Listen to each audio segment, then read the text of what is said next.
দেখো রান্নাঘরে চলে এসেছি। ঘরে কিছু কাজ ছিল, ছেলের ফাইল ঠাইল দেখছিলাম, তারপরে আমার কিছু কাজ ছিল, তো সেগুলো করব করে করা হয় না, তা করে রান্নাঘরে এলাম। দেখো ভাত হয়ে গেছে, এবারে আমি রান্না করব, মাছ করব, টুকটাক আছে, এগুলো তো তোমরা দেখেছই, এগুলো ভাজবো। তো চলো, আমি কোনো রান্নার ব্লগ দিচ্ছি না, কারণ নতুনত্ব তো কোনো রান্না নয়, তো সেই জন্য রান্নার ব্লগ দিচ্ছি না, জাস্ট ডেলি ব্লগ দিচ্ছি।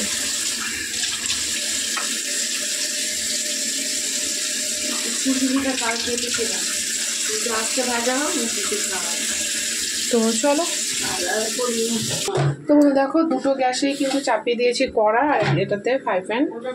তো চলো, তো বন্ধু দেখো বসিয়ে দিয়েছি, এটাতে তেল দিয়ে দিয়েছি, ওটার মধ্যেই আবার এটা দিয়ে দেবো। এগুলো কিন্তু খেতে ভালো লাগে, তোমরা কারা কারা খেয়েছো কমেন্ট করে আমাকে জানিও, এগুলো কিন্তু খেতে দারুণ লাগে। তো দেখো দিয়ে দেবো তেলে,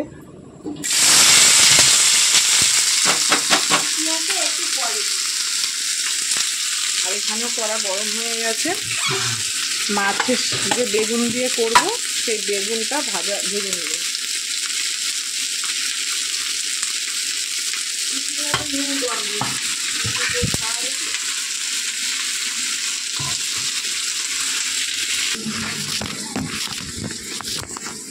তো দেখো পুঁটলি ভাজা বসিয়েছি, এখানে বেগুনগুলো ভেজে নেবো।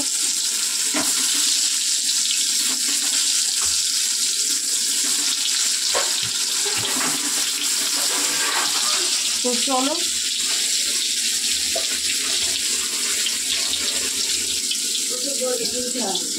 আর দেখো বৃষ্টি পড়েই গেছে, কি ওয়েদার, আমার কত জামা কাপড় বেরিয়েছে, কিন্তু দেখো হাত কেমন হয়ে গেল, তো হলুদ হয়ে গেল, বেগুন করলাম হলুদ হয়ে গেল, তো কিছুই মানে কাচতে পারছি না, মেলবো কোথায়, সিঁড়ি পুরো জাম, সিঁড়ির ঘর। যাই হোক চলো রান্নাটা করে নিই, তারপরে দেখো সাথে থেকে। তখন দেখো কড়াতে তেল দিয়ে দিয়েছি, আর দেখো বেগুন ভাজা হয়ে গেছে। তো এই ইলিশ মাছ ভাজার একটু তেল রয়েছে, মাছের ঝোলে দিয়ে দেবো। আর এই দেখো না, ইলিশ মাছ ভাজা না সরি কাঁচা ইলিশ। তো চলো, তো কচু বেগুন আলু দিয়ে ইলিশ মাছ করবো। এই দেখো কালো জিরে দিয়ে দিলাম, আর এর মধ্যে ইলিশ মাছের তেলটা দিয়ে দিলাম।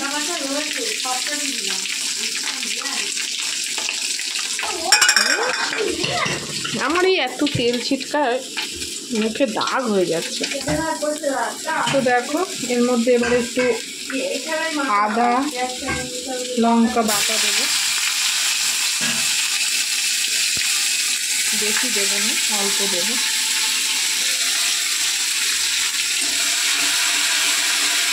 ইলিশ মাছের তেলটা দিয়েছি, খুব সুন্দর গন্ধ বেরোচ্ছে, তাই পুরোটা দিতে পারিনি।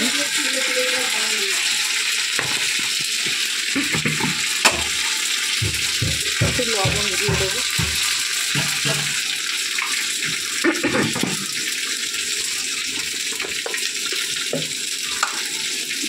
এর মধ্যে একটু হলুদ দেবো।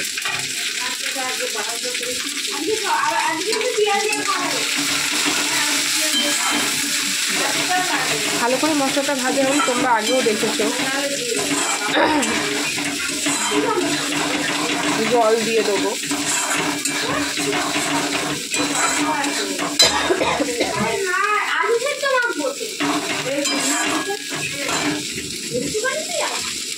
ইলিশ মাছটা একটু লবণ দিয়ে দিই, দাদাখানি পেঁয়াজ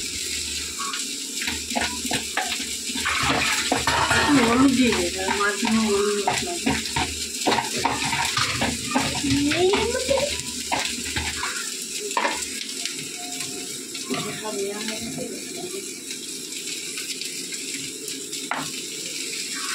তোমরা দেখেছই, আমি অনেকবার করেছি, তাও তোমাদের সাথে। তোমরা নতুনভাবে কিভাবে করো আমাকে বলো, আমি সেভাবে করে দেখবো। ইলিশ মাছ এমনি তেল ঝাল পাতলাও হয়, কোনো মশলা ছাড়া, এবারে আলু, কচু আর কাঁচা লঙ্কা দিয়ে দিলাম। তেল ঝাল শুধু কালো জিরে ফোড়ন দিয়ে ইলিশ মাছ দিয়ে ফুটিয়ে নামিয়ে ওই ঝোলটাও দারুণ লাগে খেতে।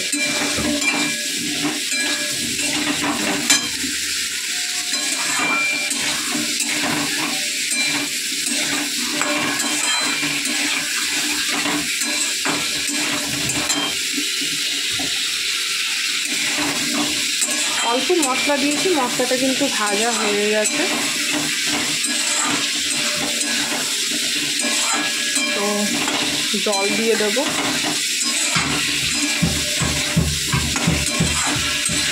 বাটিতে এখনো তেল আছে, তেলটা দেবো, জল দিয়ে তারপর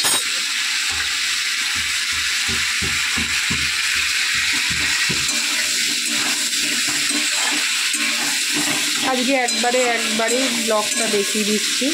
অনেক কাজ আছে আমার, নাইটি জমে গেছে অনেকগুলো, নাইটিগুলো ধুয়ে মেলে দেবো, জলটা তো ঝরে যাবে। তো এটা কিন্তু কোনো কাঁচা মশলার গন্ধ নেই, আমি জল দিয়ে দেবো।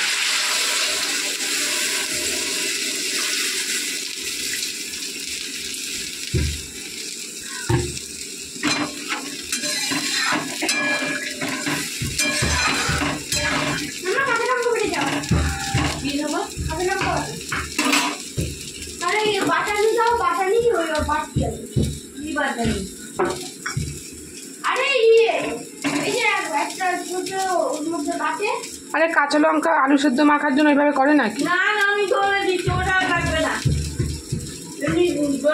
তো বাটিটা ধুয়ে দেখো দিয়ে দিলাম।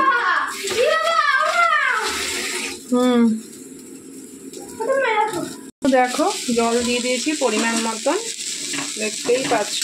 এবারে মাছটাও দিয়ে দেবো, তাহলে মাছের গন্ধ হবে না। এই দেখো মাছগুলো দিয়ে দিই, মুড়ো ভেজা।